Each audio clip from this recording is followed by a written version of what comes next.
Alors, bonjour à toutes et à tous. On va commencer ce premier webinaire de l'année et je vous souhaite d'ailleurs une bonne année. J'espère que vous l'avez tous et toutes bien démarré.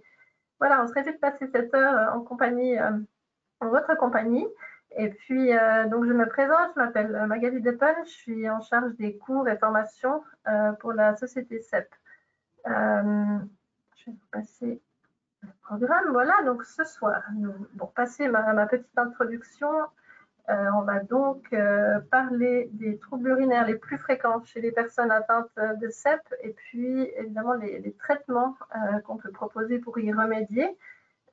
Donc on va avoir la présentation de la professeure Brigitte Schurch qu'on va accueillir tout à l'heure et qui est professeure associée et médecin agréé au CHUV et aussi médecin-chef du service de neurourologie de la clinique Hirslanden Les Grangettes à Genève. Donc voilà, elle va vous parler de ce sujet dans le cadre de sa présentation. On va passer ensuite à 10-15 minutes de questions. Donc, vous pouvez poser vos questions à tout moment pendant la présentation par écrit. Il vous suffit de cliquer sur la petite flèche orange du panel et vous pouvez ainsi poser toutes vos questions et on les prendra à la suite de la présentation de la professeure Schurch. On va bien évidemment essayer de répondre à toutes vos questions, mais pour certaines questions qui seront peut-être très spécifiques et personnelles ou si on n'a pas le temps de tout prendre, n'hésitez pas à nous contacter à la suite du webinaire. Je vous donnerai d'ailleurs les contacts pour notre service de conseil. Donc voilà, vous pourrez toujours prendre contact avec nous par la suite. Sachez aussi que le webinaire est donc enregistré et sera mis en ligne sur notre site internet quelques jours après la présentation. Donc vous pourrez à tout moment le revoir s'il y a des informations que vous souhaitez retrouver.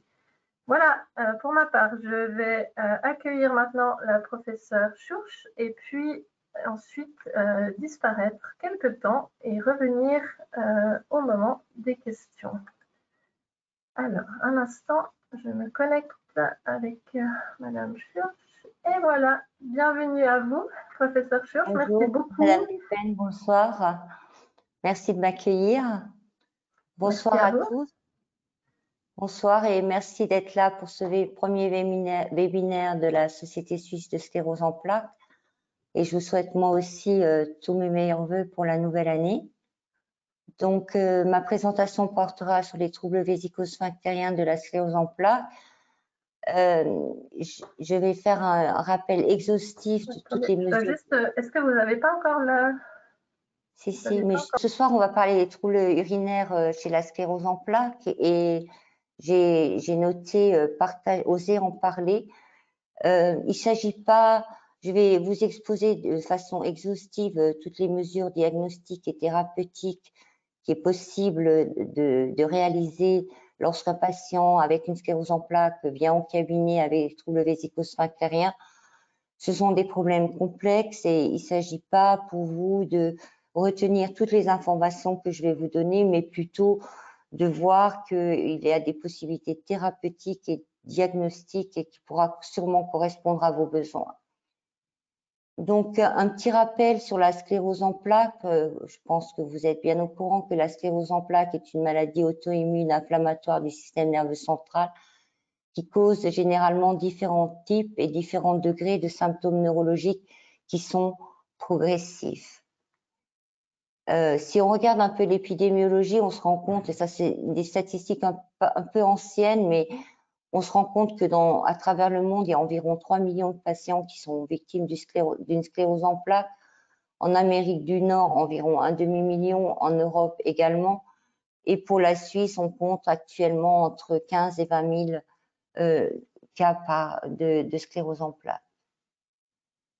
Alors, cette diapositive est intéressante puisqu'elle montre les différents syndromes neurologiques de la sclérose en plaques au cours de l'évolution de la maladie et dès le départ de la maladie. Alors, bien sûr, les troubles les plus importants sont les troubles moteurs, les paralysies ou parésies des membres supérieurs, des membres inférieurs, les troubles visuels et la spasticité qui évoluent ici vous voyez les pourcentages en fonction du temps, mais ce qu'on se rend compte aussi c'est que dans à peu près 15% des cas, les premiers symptômes de la sclérose en plaques sont les troubles vésico-sphinctériens et que ces troubles vésico-sphinctériens ne vont pas régresser, mais au contraire progresser au cours de l'évolution de la maladie.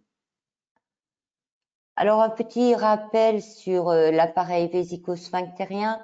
Alors, ici à droite, vous avez la femme, ici à gauche, l'homme. Dans les deux cas, on a le muscle de la vessie, qui est ici, et ce muscle s'appelle le muscle détrusorien ou détrusor.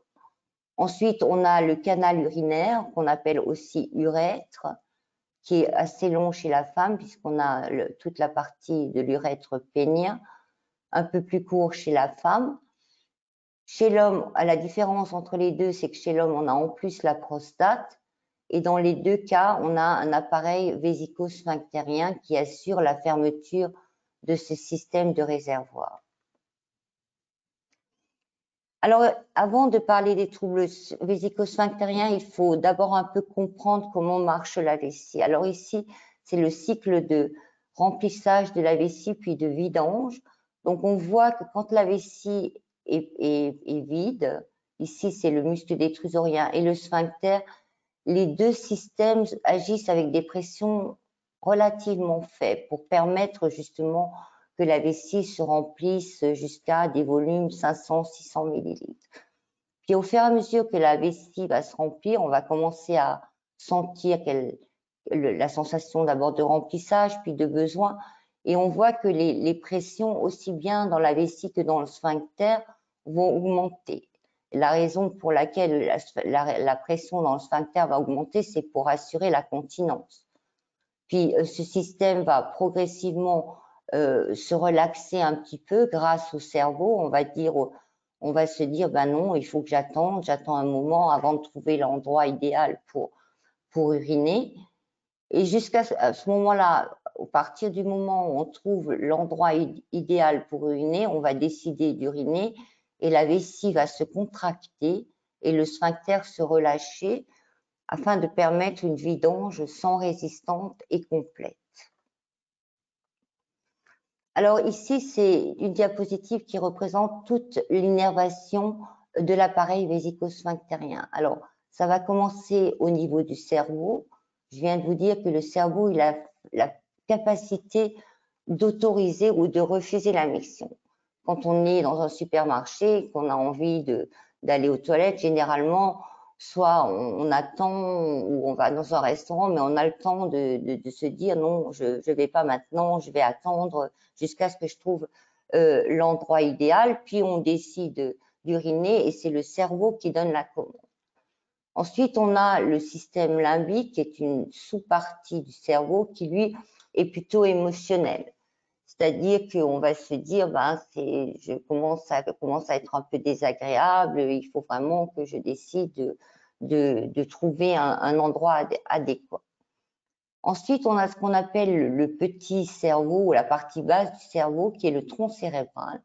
Et le tronc cérébral, il est extrêmement important puisque c'est ici que vont se faire les réflexes de vidange de la vessie. Une fois qu'on aura décidé, le cerveau va stimuler ce centre qui va donner un ordre à l'appareil vésico-sphinctérien et à son système nerveux de contracter la vessie et de relâcher le sphincter.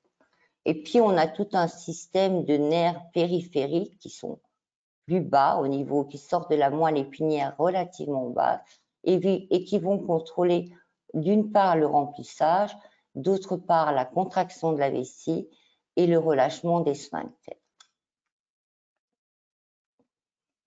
Alors, pourquoi est-ce que la sclérose en plaques affecte le système urinaire? Ben, vous avez bien compris que, vu que le système urinaire a un système nerveux complexe, du fait des lésions de la substance blanche du système nerveux par les plaques, on va avoir des interruptions à différents niveaux de la contrôle nerveuse de l'appareil vésico-sphinctérien.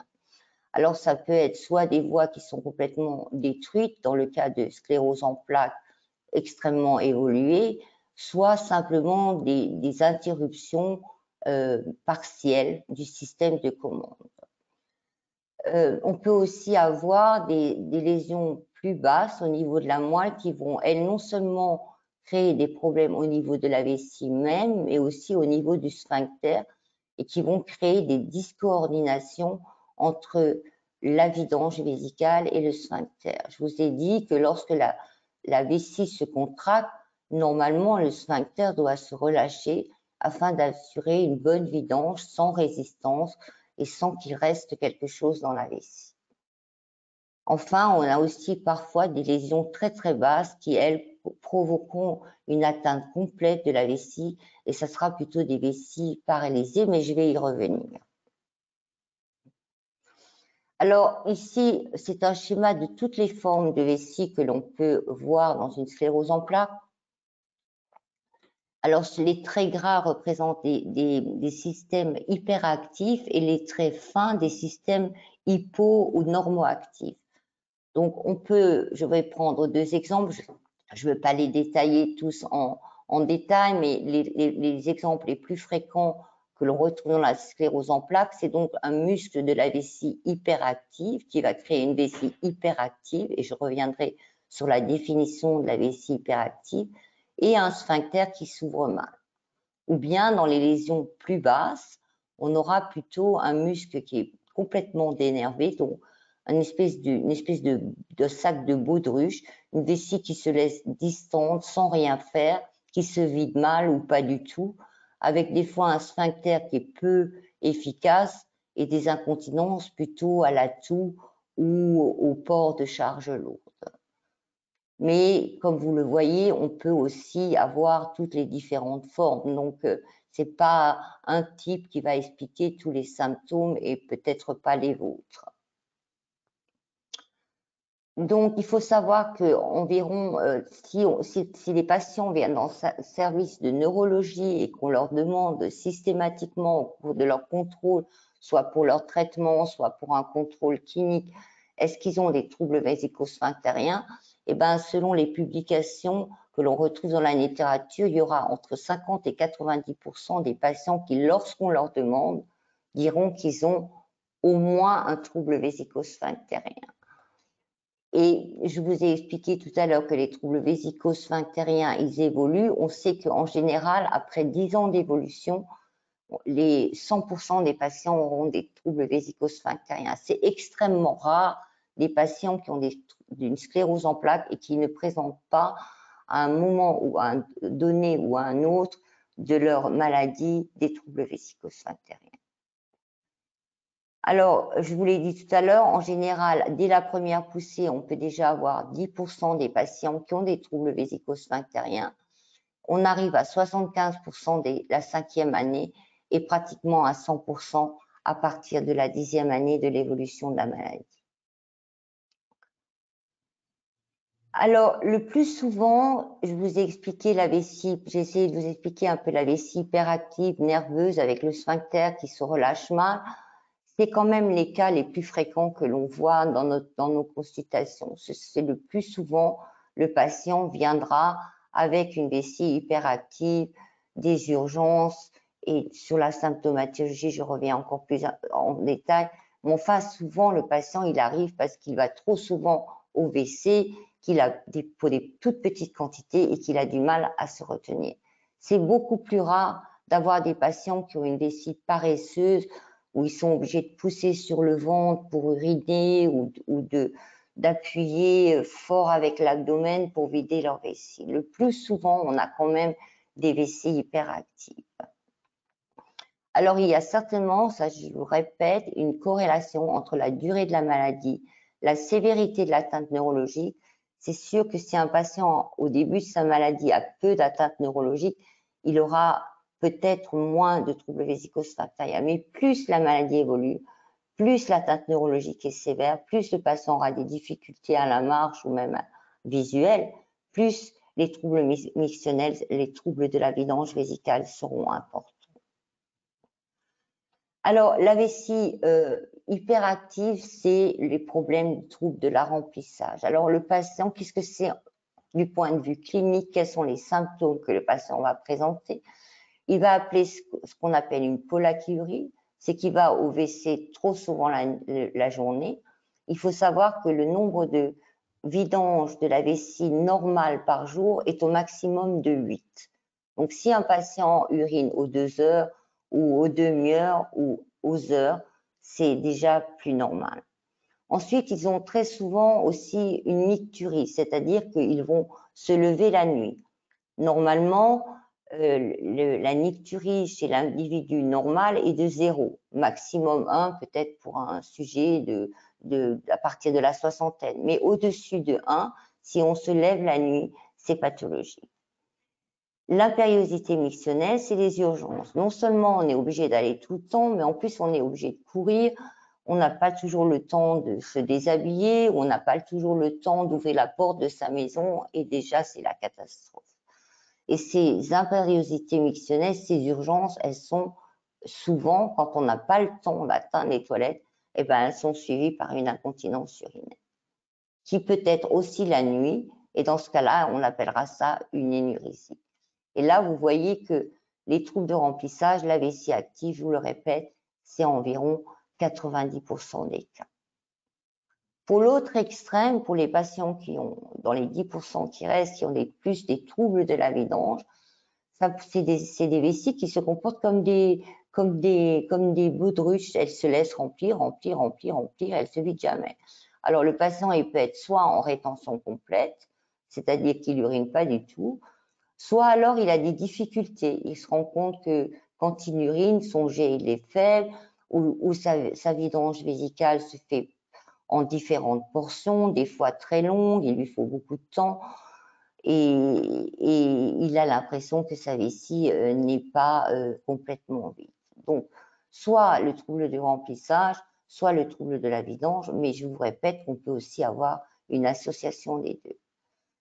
Le problème des troubles vésico-sphinctériens, c'est qu'ils sont souvent associés à des infections urinaires et on compte chez les femmes, dans l'évolution de la maladie, dans 60 à 80% des cas, les femmes présenteront des symptômes d'infection urinaire et chez les hommes, c'est un peu moins, c'est de 40 à 50%. Il faut aussi rajouter que chez l'homme, pour les troubles de la vidange, il y a aussi le rôle de la prostate parce qu'on peut avoir une sclérose en plaques, mais on vieillit quand même. Donc, la prostate, elle va créer un obstacle. Je vous ai expliqué qu'elle était sous la vessie.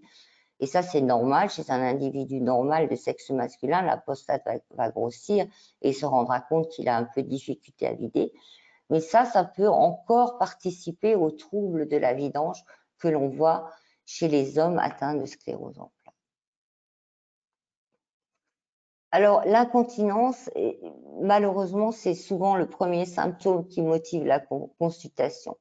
Des fois, les patients se disent, bon, j'ai des urgences, mais je ne sors pas de la maison, je m'arrange, ou j'évite de boire, enfin, voilà, ils commencent par essayer de modifier ses habitudes. Mais à partir du moment où il présente une incontinence urinaire, il viendra consulter. Et je vous rappelle que l'incontinence, c'est en fait le déséquilibre entre une vessie qui devrait se laisser remplir sans résistance et un sphincter qui se ferme.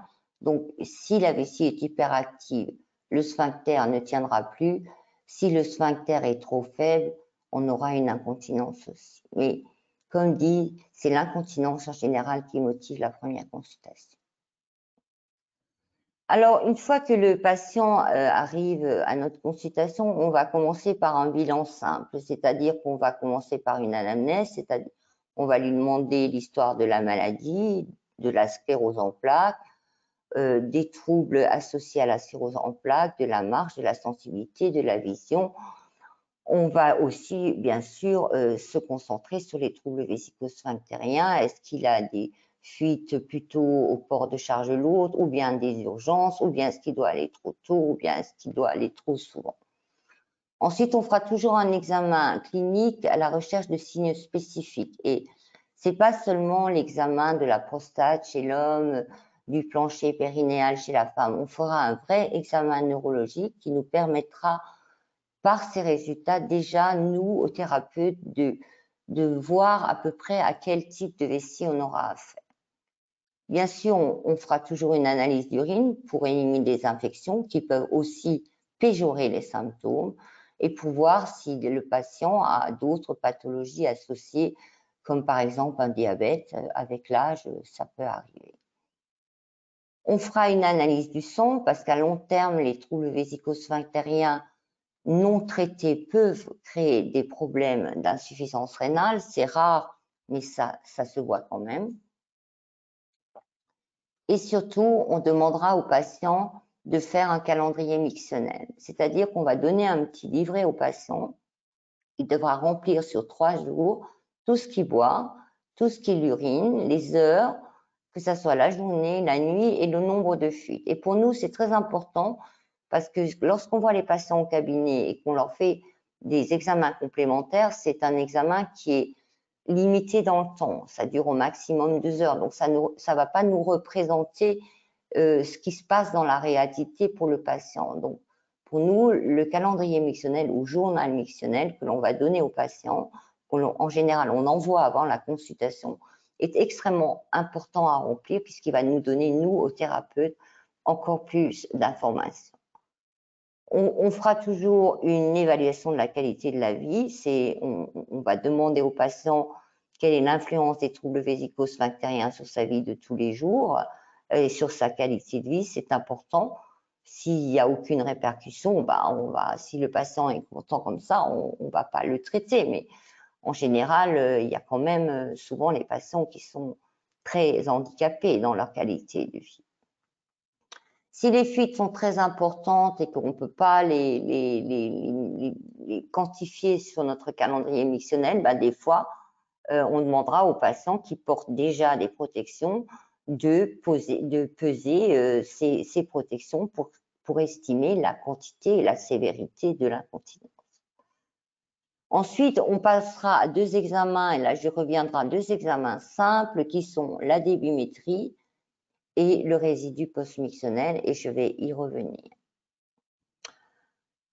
Lorsque ces examens sont faits, la débimétrie, c'est une simple mesure de la force et de la qualité du jet. On vous met sur une toilette spéciale et on vous demande d'uriner et on va estimer la qualité de votre vidange. Puis, à la suite, on va, par ultrason, regarder s'il reste un résidu ou pas dans la vessie. Donc ça, ce sont des bilans simples. Des fois, si le calendrier mictionnel n'est pas catastrophique, si pour le premier examen simple est bon et qu'il n'y a pas de résidus, on pourra proposer un traitement sans passer à des examens plus invasifs. Par contre, si les premiers examens simples sont déjà pathologiques, alors on procédera, et je reviendrai là-dessus plus en détail, à ce qu'on appelle l'examen urodynamique qui nous permettra de voir le comportement de la vessie et du sphincter pendant le remplissage et pendant la vidange de la vessie. Selon les cas, on peut aussi associer des images radiologiques puisque au cours du temps, on verra qu'il y a quand même des modifications au niveau morphologique de l'appareil vésico-sphinctérien qui peuvent survenir.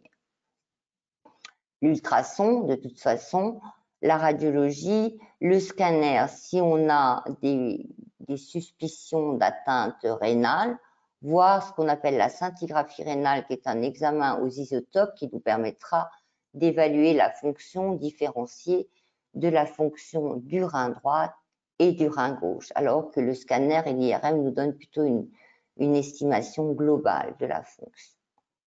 Enfin, la cystoscopie, c'est l'examen avec la petite caméra qui nous permettra d'aller regarder dans la vessie pour voir la morphologie. Alors ici, vous avez plus en détail les examens que je viens de vous exposer. Donc le premier examen qui est non invasif et qui est un premier examen plutôt d'évaluation et de discussion de est-ce qu'on va passer à des examens plus compliqués, c'est donc la débimétrie. On vous fait asseoir sur une petite toilette, vous n'avez pas de cathéter, rien du tout. On vous laisse dans un endroit discret, on sort de la salle et vous urinez sur des toilettes qui sont spéciales, qui sont un peu mieux que celle-ci, plus confortables. Et ici, on a une petite machine qui va nous permettre d'enregistrer la quantité urinée, la force du jet et le temps de vidange. Alors ici, vous voyez par exemple un examen qui est normal, donc le patient a commencé à uriner, et puis voilà, la vidange se passe, et puis il arrête. Donc ici, c'est une courbe, une belle courbe, ce qu'on appelle une courbe en cloche, qui nous montre que en fait la vidange vésicale est parfaitement normale. Et si on combine après avec la mesure du résidu de ce qui reste dans la vessie avec l'ultrason et qu'on n'a pas de résidu, on pourra estimer qu'on a une courbe de vidange normale. Ça ne veut pas dire que le patient n'a pas de troubles, mais enfin, ce sont déjà des troubles plutôt initiaux, pas des troubles graves. Ici, par contre, vous voyez une autre courbe. Ici, là, on voit qu'en fait, d'abord, on a un jet qui est moins fort. Ensuite, on voit qu'on a ici, le patient, il pousse, et puis ça dure, et puis on a un résidu qui est de 190 millilitres, alors qu'il devrait être de 0. Donc là, on voit bien que le patient a une atteinte déjà plus sérieuse. L'imagerie de la vessie, on peut la coupler à l'urodynamique, j'y reviens. Donc ici, vous voyez que si en même temps qu'on fait une urodynamique ou à part, on fait en plus une imagerie de la vessie, ici vous voyez comment une vessie elle est normale avec du produit de contraste, une vessie bien ronde, lisse, les contours sont normaux, la capacité est bonne. Ici, vous voyez une vessie qui a l'air un peu d'un sapin de Noël avec des malformations qui sont liées au fait que le patient soit a des pressions de vidange vésicale qui sont trop faibles, trop hautes, soit il a ici un obstacle qui peut être une mauvaise relaxation du plancher pelvien ou bien une prostate. Lorsque ça se péjore, on a même ce qu'on appelle des petites hernies au niveau de la vessie, et ça, ce sont souvent des causes d'infection urinaire à répétition. Enfin, la cystoscopie, on ne la fera pas systématiquement, on la fait lorsqu'on a une image radiologique comme cela, pour voir justement que dans ces cas-là, la paroi vésicale, elle est épaissie, la muqueuse, la muqueuse de la vessie, donc la couche interne de la vessie, elle est inflammatoire, et la vessie est déformée. L'urodynamique, c'est quand même l'examen que l'on pratique le plus souvent, parce que très souvent, les examens simples sont pas normaux. Donc, on proposera au patient, bien sûr, s'il est d'accord, de faire cet examen urodynamique. Alors, pour cela, on va introduire une toute petite sonde dans la vessie, par la voie naturelle, et on va remplir la vessie très, très, très, très lentement, et on va demander au patient de nous dire ce qu'il ressent. Quand est-ce s'il ressent le remplissage, quand est-ce qu'il va sentir la première sensation de besoin, quand est-ce que la sensation de besoin va être urgente, et puis s'il arrive à se retenir ou pas, on pourra le voir grâce à l'examen du sphincter qu'on fait en parallèle. Donc ici, vous voyez une vessie qui se remplit normalement. Donc on peut la remplir jusqu'à 500 millilitres, ce qui est normal. Et puis elle se laisse bien distante jusqu'à ce qu'on demandera au patient d'uriner, puis on retrouvera une courbe en cloche comme on a vu tout à l'heure. Ici, vous voyez un autre cas de figure. Ici, vous voyez que pendant le remplissage, on a une vessie qui devient très nerveuse et elle se contracte tout seul. Ça, c'est pas du tout normal. Chez un individu normal, lorsqu'on remplit la vessie, elle doit être tout à fait tranquille. Elle ne doit pas réagir lorsqu'on la remplit. Si vous voyez encore une forme encore plus sévère, puisqu'il y a des contractions qui surviennent sur des petits volumes du remplissage et qui se répètent tout au cours du remplissage vésical, avec ou sans fuite selon les cas. Je vous ai dit que la coordination entre la vessie et le sphincter est importante, puisque normalement, quand la vessie se contracte, le sphincter va se relâcher et on va pouvoir uriner sans résistance. Dans la sclérose en plaques, on a souvent cette discoordination, dans ce qu'on appelle la dysynergie vésico-sphinctérienne, dont je vous ai déjà parlé. C'est-à-dire qu'on peut avoir cette image, la vessie va se contracter de façon anarchique et en même temps, le sphincter va se fermer. Donc, on aura des vidanges vésicales qui se font en plusieurs portions et une vidange de la vessie qui n'est pas complète. Vous voyez que l'examen urodynamique, c'est important parce que la vidange incomplète, ça peut aussi être dans la vessie de type baudruche. Et ça, c'est pas juste le patient qui nous dit je vide en plusieurs portions et j'ai l'impression que ma vessie est pas vide. Rien que l'anamnèse ne me permettra pas de me dire si je suis dans ce cas de figure ou si je suis plutôt dans une vessie qui est comme une baudruche. Alors, la dysynergie vésico-sphinctérienne, elle peut être classifiée. Ça peut être juste un petit peu au début, puis après, quand même, le patient arrive à uriner. Mais là, très souvent, le patient va nous dire « Oh, quand je commençais ma vidange vésicale, je dois quand même attendre un certain moment avant que ça vienne. » Et ben, c'est souvent dû au fait que le sphincter, tout au début, alors qu'il devrait se relâcher complètement, et ben, il continue à se contracter. Après, on a d'autres cas de figure. On peut aussi avoir des contractions du sphincter qui sont répétitives.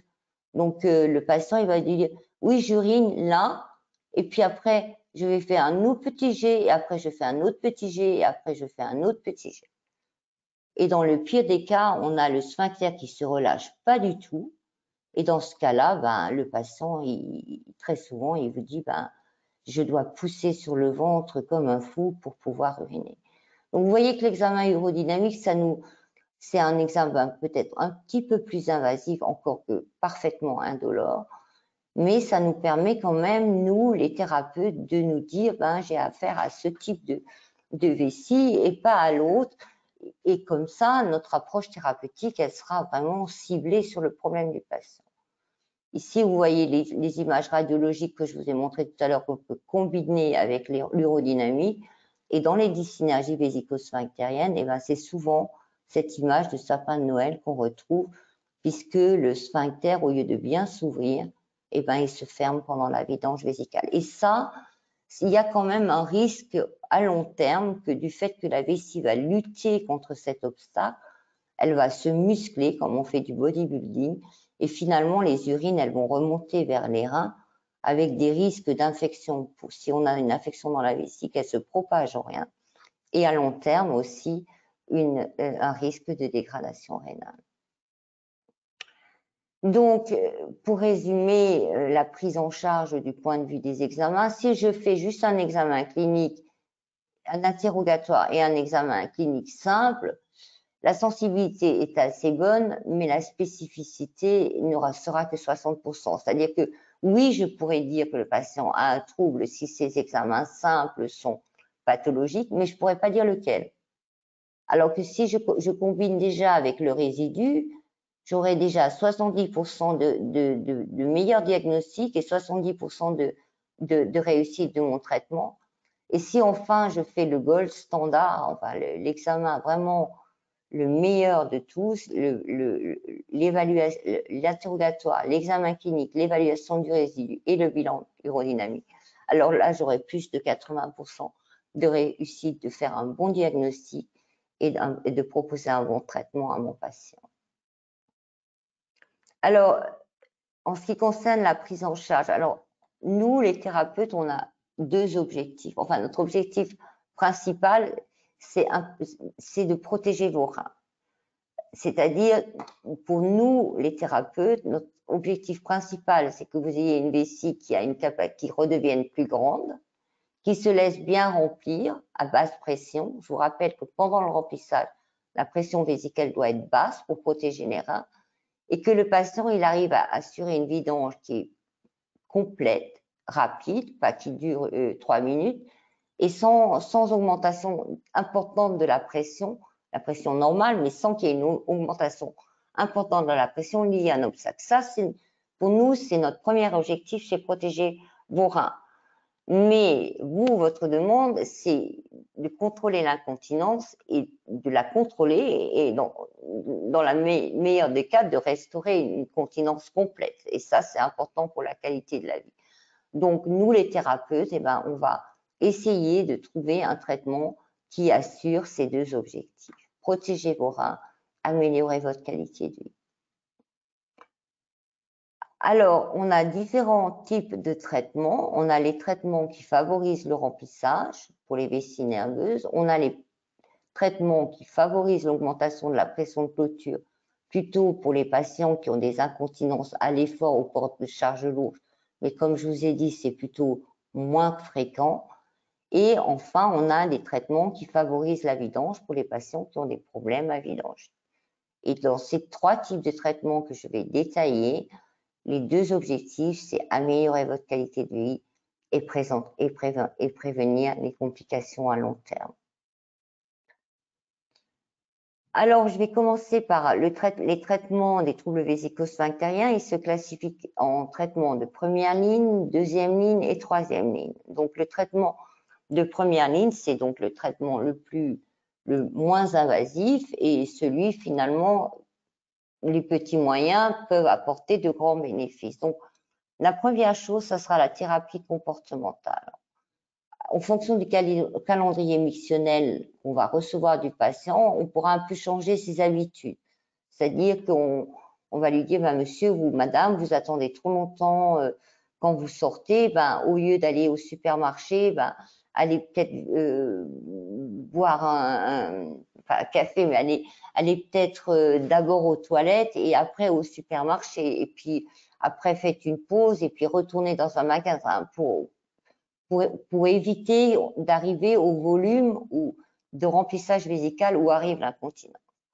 Ensuite, on va aussi, il y a des patients qui viennent avec des calendriers missionnels où on se rend compte qu'ils boivent 3 ou 4 litres par jour.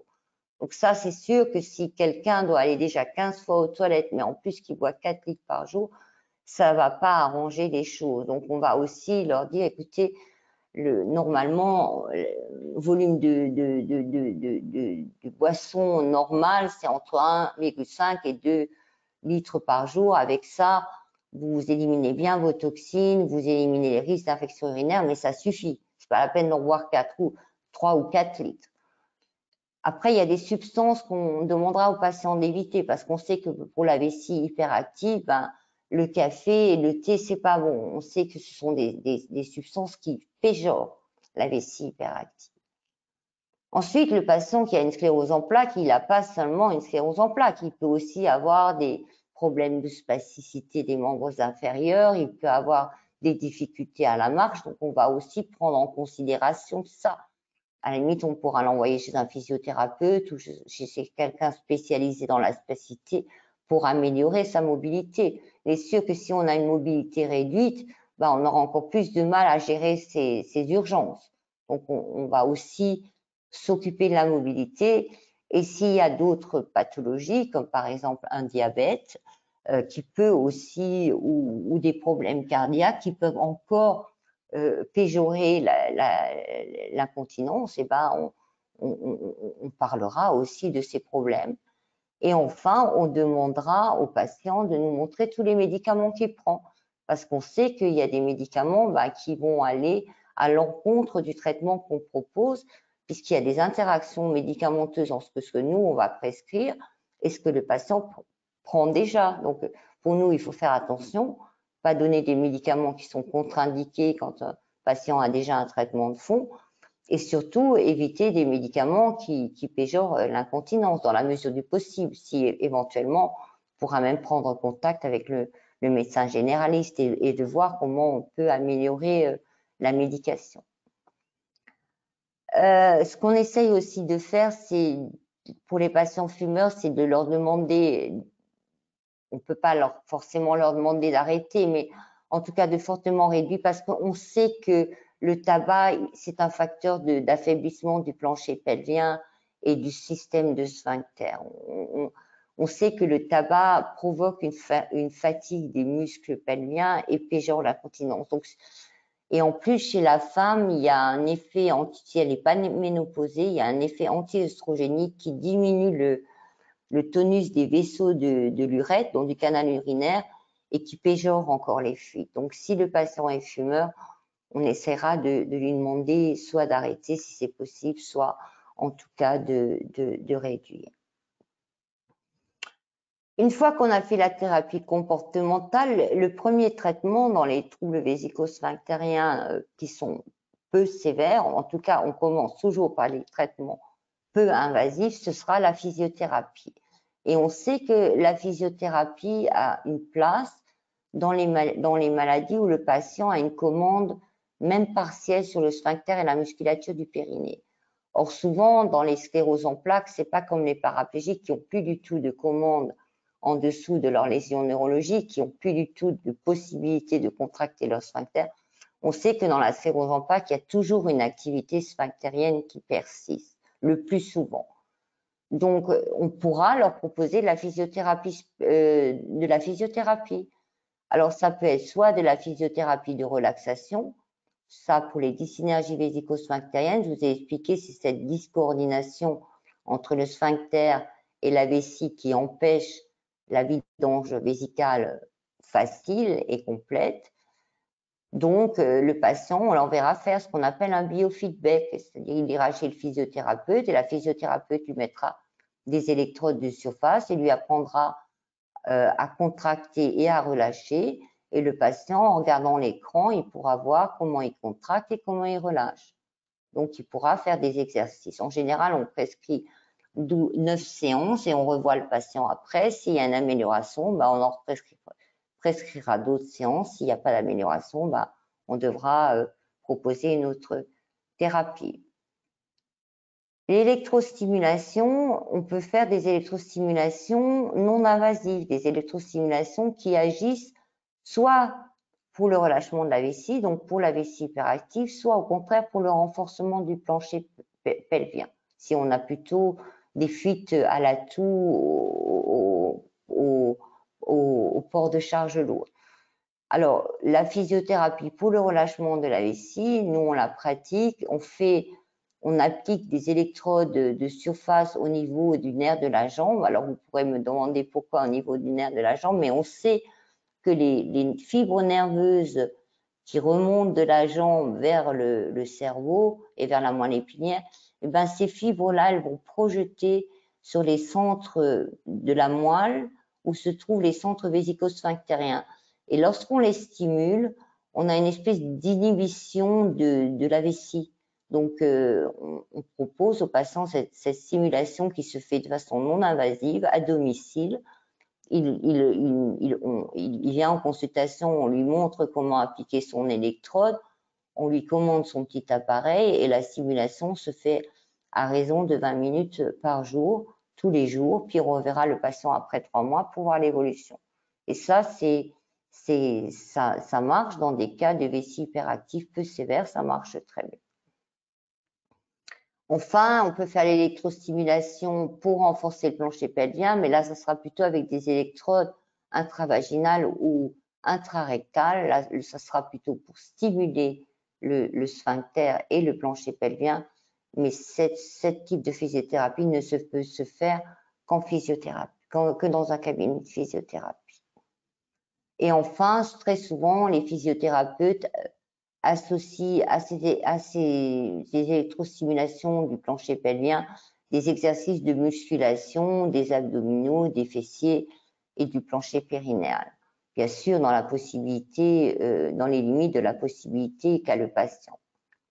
Toujours est-il que, quel que soit le type de physiothérapie qu'on va utiliser, on l'associera toujours avec la thérapie comportementale dont je vous ai parlé. Contrôle des liquides, éviter les substances excitantes comme le café et le thé, etc. Quand ces traitements de première ligne comportementale et physiothérapie ne marchent pas, qu'on revoit le patient, on va passer à ce qu'on appelle le traitement de seconde ligne, qui est le traitement par médicament. Donc, favorisant le remplissage, c'est transformer la vessie hyperactive en une vessie non normo-active qui se laisse bien remplir avec des volumes suffisants pour être autonome dans la vie quotidienne. Donc, on a différents types de médicaments. Peut-être que vous les connaissez, vous les avez déjà lus, que ce soit du ditropan, du détrusitol, de l'urispase ou du spasmogénine. Ça, c'était des traitements d'ancienne génération qu'on utilise toujours parce que ce sont des traitements qu'il faut donner à raison de 2 ou 3 fois par jour. Alors, maintenant, on a les traitements de nouvelle génération où on peut donner la préparation à raison d'1 fois par jour parce que ce sont des formes retard. Les préparations sont les mêmes. Mais des fois, il y a des patients qui me disent « Oh, moi, je veux juste un médicament si je prends le train. » Donc, des fois, on peut dire « Écoutez, dans certaines conditions, vous prendrez juste le médicament dans des situations difficiles. Si par contre, c'est vraiment tous les jours le problème, on optera plutôt pour une forme retard que le patient prendra 1 fois par jour et de façon continue. » Le problème de ces médicaments, la plupart de ces médicaments, c'est ce qu'on appelle des anticholinergiques. Il n'y a qu'un nouveau médicament qu'on appelle le Betmiga, et je vous en reparlerai par la suite. Mais la plupart des médicaments pour la vessie hyperactive, ce sont des médicaments qu'on appelle des anticholinergiques. Le problème des anticholinergiques, c'est qu'ils ont beaucoup d'effets secondaires. C'est-à-dire que comme ils agissent sur les récepteurs cholinergiques de la vessie, ils sont anticholinergiques, ils empêchent la contraction, mais il y a aussi des récepteurs cholinergiques dans l'ensemble du corps, donc il y en a dans les yeux, donc ça peut créer des troubles visuels, c'est rare, mais ça peut exister, c'est contre-indiqué si le patient a déjà un glaucome. Ça peut créer des tachycardies, c'est relativement rare, mais ça peut se voir. Mais surtout, le problème le plus important que rapportent les patients, c'est la sécheresse buccale. Ce sont des médicaments qui assèchent énormément la bouche et c'est des fois difficile de dire aux patients, vous réduisez vos volumes de boissons et ils ont la bouche sèche. Donc, c'est pas toujours facile, quoi. Et très souvent, et surtout chez les scléroses en plaques, le vrai problème, c'est la constipation parce que souvent les patients sont déjà constipés. Donc, il y a beaucoup d'études qui montrent que du fait de ces effets secondaires, malheureusement, après 1 an de traitement, il n'y a plus que 20% des patients qui restent sous ces traitements médicamenteux anticholinergiques. Et il faut savoir que quel que soit le médicament qu'on utilise, Ditropan, Mcelex ou Vesicare, les effets secondaires sont les mêmes. Maintenant, on a un nouveau médicament qui lui agit de façon un peu différente, qui est le Betmiga, qui a moins de contre-indications, sauf peut-être l'hypertension artérielle non contrôlée, mais les effets en eux-mêmes sur l'amélioration est à peu près la même. Donc, on a plutôt tendance maintenant à prescrire ce nouveau médicament que les anticholinergiques. Mais il y a des patients quand même qui restent et qui sont contents avec ça, donc il faut quand même leur proposer. Bon, et quand on a fini ces traitements de deuxième ligne et première ligne, on va passer au traitement de seconde ligne, qui est la toxine botulique pour la vessie hyperactive. Alors, la toxine botulique, le Botox, je pense que vous en avez tous entendu parler. Donc, c'est une toxine qui provient d'une bactérie qui est responsable du botulisme. Et cette toxine a la faculté lorsqu'on l'injecte, de relâcher le muscle. Alors, bien sûr, je pense que vous avez tous entendu parler des femmes qui se font injecter le Botox dans les rides. Alors, on fait des petites injections, par exemple, autour de l'œil. Et après quelques jours, le muscle il va être relâché et puis on voit que la patiente, elle a moins de risques.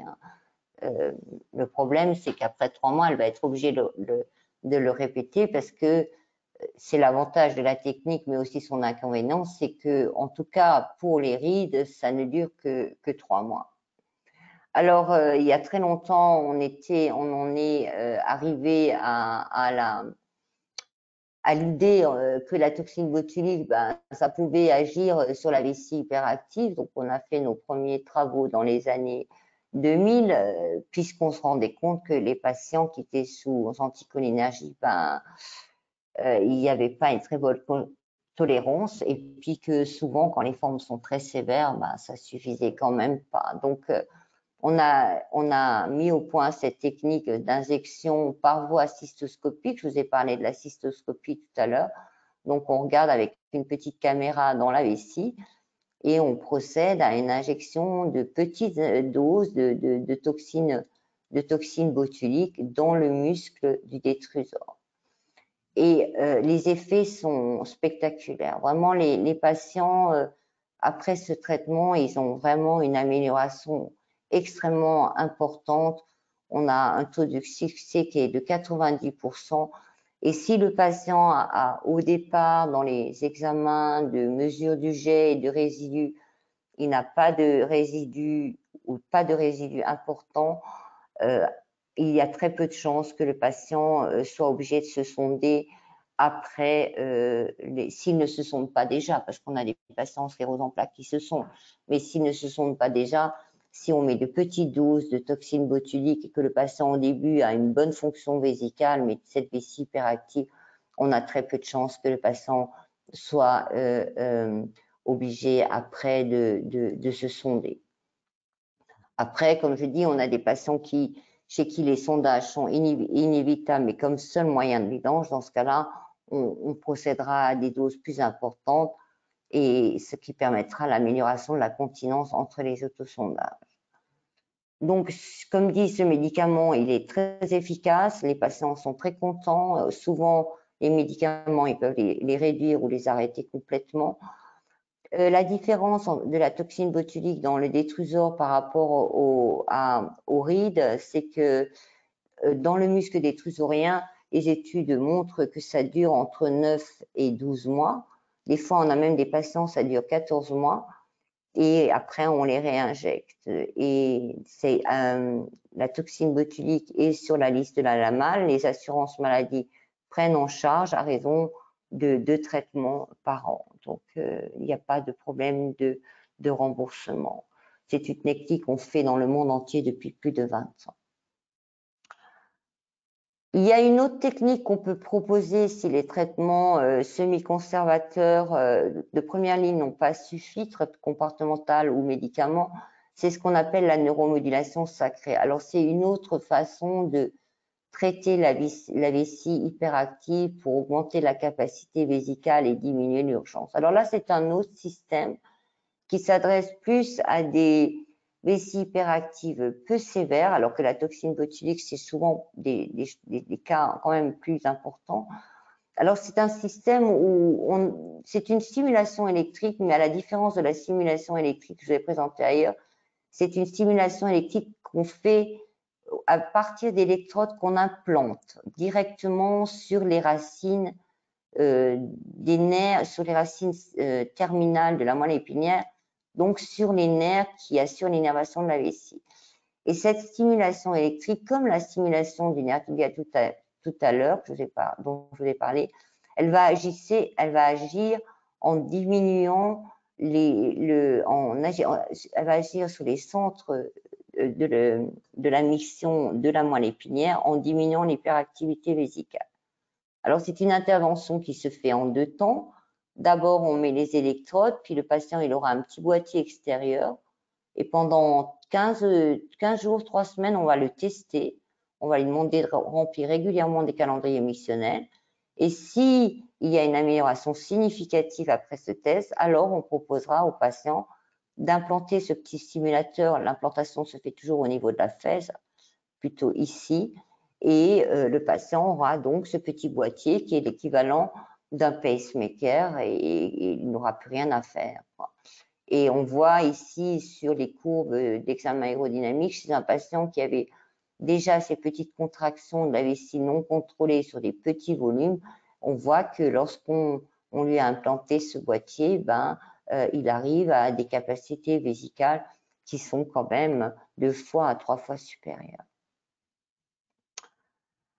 Ça, c'était pour la vessie hyperactive, mais il y a peut-être des gens dans l'assemblée qui ont plutôt des problèmes d'incontinence à la toux ou des incontinences au port de charge lourde. Je vous ai dit que c'était plutôt rare, c'est seulement 20% des cas, mais ça peut exister. Alors là, on a quelques traitements médicamenteux pour augmenter la pression au niveau de l'appareil vésico-sphinctérien, mais il faut quand même dire que l'ensemble de ces médicaments sont malheureusement peu efficaces et que très souvent on les essaiera, mais on sera obligé de proposer aux patients une intervention chirurgicale de soutènement du plancher pelvien dont je ne vais pas revenir maintenant en détail. Enfin, on a... Pardon, oui. Je m'excuse, oui. Je sais que vous avez un train à prendre et il est 7h moins 5. Ah, d'accord. Donc, je terminerai juste avec, avec les traitements qui favorisent la vidange. Donc, pour la dyssynergie vésico-sphinctérien, on peut encore proposer les injections de toxine botulique dans le sphincter. Au lieu de le faire dans la vessie, on le propose dans le sphincter et ça améliore la vidange vésicale. Donc, je vais m'arrêter là. C'est beaucoup d'informations. Je voulais juste que vous voyez que nos méthodes diagnostiques nous permettent de faire un traitement à la carte pour le patient et qu'on a extrêmement de possibilités thérapeutiques. Donc, je vais m'arrêter là. J'ai dépassé un peu le temps, mais j'étais tellement motivée que voilà. Pas de souci, merci beaucoup pour votre présentation, professeur Schurch. Alors, je ne sais pas, est-ce que vous avez encore 3-4 minutes pour qu'on prenne une ou deux questions? Oui, je vais attendre. Oui. Très bien. Alors, je vous laisse écrire vos éventuelles questions si vous en avez dans l'onglet qui est prévu à cet effet et puis je pourrai les transmettre. Qu'est-ce que l'électromyographie? Alors, l'électromyographie, c'est plutôt pour les vessies baudruches, les vessies dénervées. C'est pour estimer le taux de dénervation du sphincter. Donc, c'est un examen qui fait à l'aiguille où on enregistre les potentiels du sphincter et on voit si le sphincter est bien innervé ou pas. Mais c'est un examen quand même relativement rare, c'est pour ça que je suis pas allée en détail. Merci beaucoup. Ah oui, il y a aussi une question alors, sur les troubles anaux et les pertes de sel. Oui. Alors, ça aussi, vous voyez que ma présentation a été très longue. Nous, en général, dans notre, on a un questionnaire qu'on envoie aux patients. On leur demande aussi et on s'occupe aussi des problèmes recto-anaux qui sont en général similaires aux problèmes vésico-sphinctériens. Mais je ne pouvais pas faire une conférence aussi sur les troubles anorectaux. Donc, on sait qu'on a des impériosités anales, qu'on peut avoir aussi des incontinences anales. Donc, ça aussi, ça fait partie des prises en charge qu'on offre à nos patients. Bien, merci beaucoup. Alors, j'avais plusieurs autres questions. Y a-t-il des contre-indications aux injections de Botox? Alors, les seules contre-indications, c'est s'il y a eu des injections de Botox pour les muscles ailleurs dans les 3 derniers mois et les patients sous anticoagulants, où il faudrait les arrêter et faire un relais par fraxiparine. Sinon, non. Une infection urinaire floride. Si le patient a une infection urinaire, on est obligé de la traiter avant. Très bien, merci beaucoup. Et puis là, j'ai une question sur les avantages de l'urostime. Alors, l'urostime, c'est la stimulation du nerf tibial postérieur. Donc, c'est l'avantage que c'est à peu près équivalent au traitement médicamenteux sans les effets secondaires. Donc, ça dépend, on propose soit le traitement médicamenteux, soit l'urostime aux patients. Il y a des patients qui préfèrent prendre un médicament et après des patients qui préfèrent consacrer 20 minutes par jour à l'urostime. Ok, très bien, merci beaucoup. Et puis, là, j'ai une dernière question. Est-ce que l'eau citronnée est possible ou non conseillée? Le quoi? L'eau citronnée. Hein. Alors, l'eau citronnée, il y a beaucoup de gens qui disent buvez beaucoup de citron pour éviter les infections urinaires, mais on sait qu'en fait, c'est pas vrai. Au contraire, si on boit trop de citron, l'urine réagit en devenant, au lieu d'être acide, basique, et ça peut créer plus d'infections urinaires et plus de calculs. Donc, c'est pas méchant à condition de pas en abuser, quoi. Ok, très bien. Et puis là, j'ai encore une dernière question. Peut-il y avoir des problèmes sur le long terme avec les injections de Botox? Non, on a eu la seule chose qui peut arriver, c'est que le patient, au bout de 10-15 ans, il réagit plus parce que au bout de 10-15 ans, il peut se développer une immunité par rapport au produit, mais autrement, il n'y a aucun risque. Non, on a un recul maintenant de plus de 20 ans. Ok, très bien. J'ai encore une personne qui vous remercie pour la présentation, qui dit qu'elle a des difficultés à vider la vessie et une forte constipation. Elle a testé l'électrostimulation du nerf. Dommage car j'aimais bien, mais ça m'a bloqué encore plus. Et qu'il y aura donc une urodynamique au CHUV la semaine prochaine et qui est donc mieux préparée. D'accord, bah je lui souhaite, oui, je pense que c'est bien de le faire parce que je pense pas que l'Urostime soit très efficace dans ce cas-là. Ok. Et là, pourquoi doit-on arrêter les injections de Botox ailleurs si on fait des injections dans la vessie? Alors ça, c'est pour éviter les résistances au traitement. On sait que il faut pas faire des injections.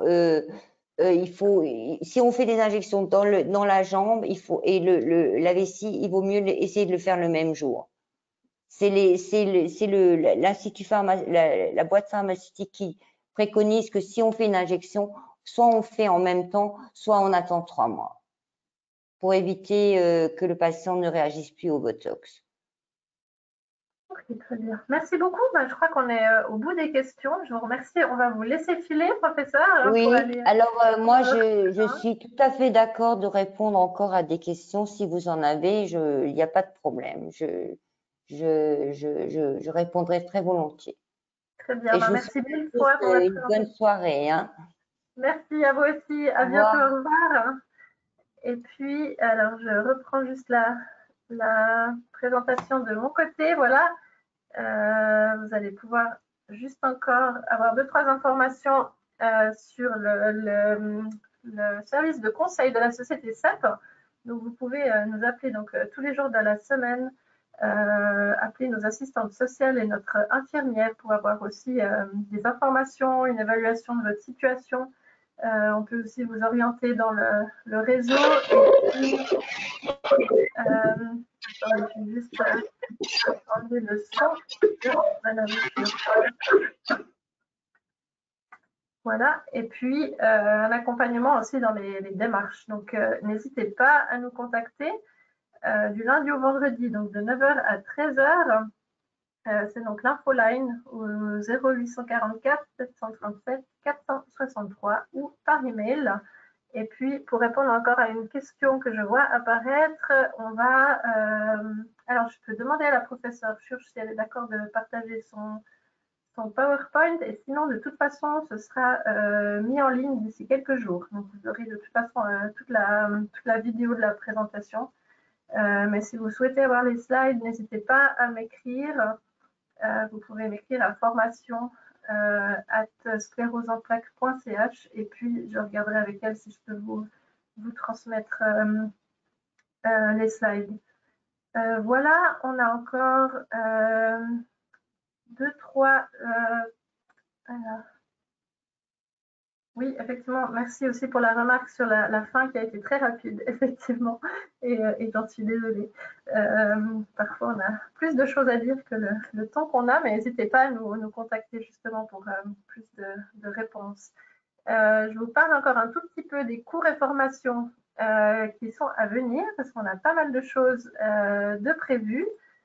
Donc là, je vous ai mis seulement jusqu'à la fin du mois de mars, mais il y a beaucoup de choses aussi en avril, au mois de mai. Et puis, n'hésitez pas à consulter notre site parce qu'on a aussi plusieurs webinaires qui vont s'organiser tout prochainement, notamment sur les médecines complémentaires. Et il y en aura en mois de mai aussi sur la sexualité et la sclérose en plaques. Et puis, sinon, vous pouvez voir ici 2-3 dates voilà, de formation qui vont s'organiser très bientôt avec une offre autant de cours en ligne pour plutôt prendre soin de soi ou des choses un petit peu plus techniques comme l'atelier mémoire ou gérer ma fatigue au quotidien. On a un cours qu'on n'a encore jamais fait qui est la méthode de Wim Hof, qui est l'exposition au froid. Donc, on aura plusieurs soirées comme ça de d'ateliers où on apprendra à respirer et puis des techniques de méditation qui se termineront par une baignade dans le lac Léman pour ceux qui veulent essayer cette technique qui est voilà, assez prometteuse et très sympathique.